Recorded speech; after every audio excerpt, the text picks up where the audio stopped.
Howdy, I'm Northern Dice and I'm going to be unboxing my Bloodborne the board game Mergo's Loft expansion box.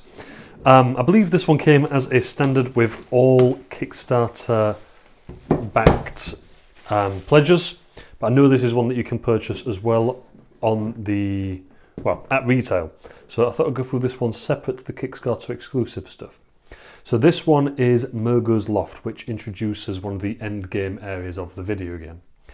And it is, according to this, its own campaign as well. So the components include 8 enemy miniatures, 1 boss miniature, double-sided map tile, boss cards, 10 boss actions, 2 enemy cards and 56 campaign. So it should run within itself using the base game components. You know, this is, as I've said, an expansion. It will require the other bits as well.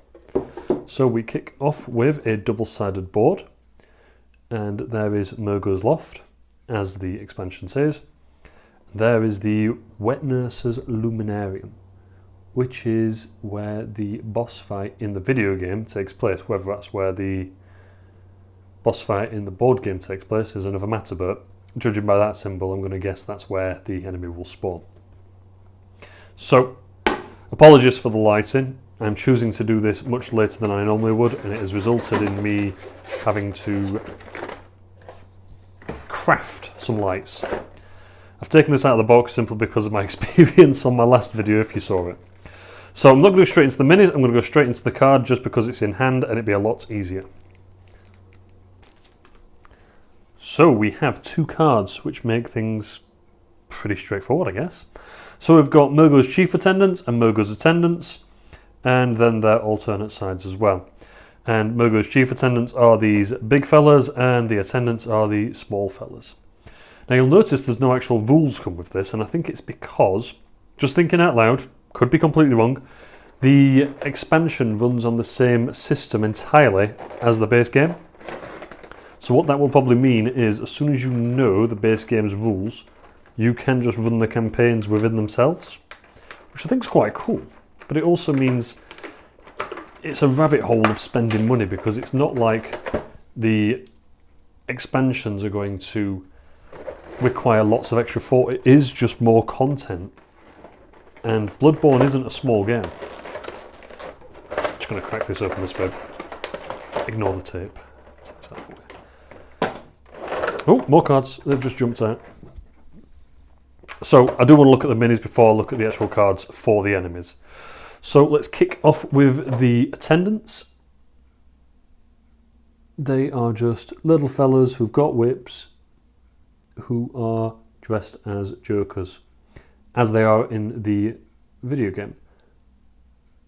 Level of detail, though, is just phenomenal. I found myself using that word a lot when describing minis. Phenomenal is the key operative word to describe them. Oh man, they're scary. Look at the size of that weapon.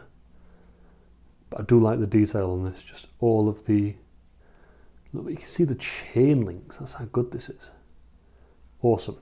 Not a lot of weight to these, but these are incredibly small in comparison, as is the Wet Nurse. But the Wet Nurse herself has got a fair bit of weight, isn't an overly big boss in the game. Very powerful, hard hitting, difficult to manage, but not overly big. Still a fair bit of weight. And yeah, just that actual detail. Stunning beyond stunning. So, minis aside, get into the cards. That took me a lot longer than it should have. Okay, so these are the Wet Nurse behaviour cards, and like in the core game, you have got bosses with 2 phases, phase 1 and phase 2. So those are actual things that happen. Pause if you want the spoilers, but I'm not going to read it myself. So flying slash, downward slash, sword barrage, nightmare evil, downward slash. So it just, as always, the extra phase adds more moves into the actual action deck of the enemy. But with it being quite an end game, and in this case, wholly centered on expansion, I can imagine that these actual moves are going to be incredibly fast, hard, and pretty difficult to avoid. So this is the campaign deck as well, so I'm not going to go through this because I don't want any spoilers, but I will have a quick look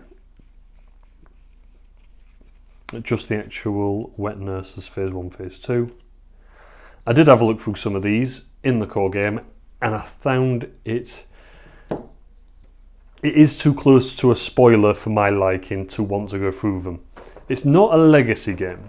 It's not one of those where you cannot read the deck and understand what's going to happen. But in my personal opinion, I felt like I was cheating just a smidge. Like I was getting a good inkling as to what was going to happen before it happened. And for me, that just made me a little bit uncomfortable. Not because I felt like I was cheating or it was wrong, but just on the basis of I could have had a really, really exciting, interesting, and pretty shocking surprise for some of the parts. And I took that away by being nosy. So rule of thumb now is, if you do get any of these expansions or the core game, don't look through the campaign decks until you absolutely need to, or until instructed to by the rules. You don't want to ruin everything for yourself. I'm going to end the unboxing there because that is just based on content. Cards, same quality as the main game, really good. The symbolism, I do understand a bit more now. It does all make sense, and those are some nasty attacks. The actual components, wonderful. I think with an expansion I'd have wanted more than just a single board, but knowing what I know of Bloodborne, I know full well that that is probably all you need for this specific expansion. The others, possibly like Upper Cathedral Ward or Bergenworth, you would need a couple more boards. So whether they come in that is another basis, and of course I'll need to get my hand on those because I went a bit skimpy and didn't go for the full whack. But anyway, thank you ever so much for sticking around. I will catch you next time.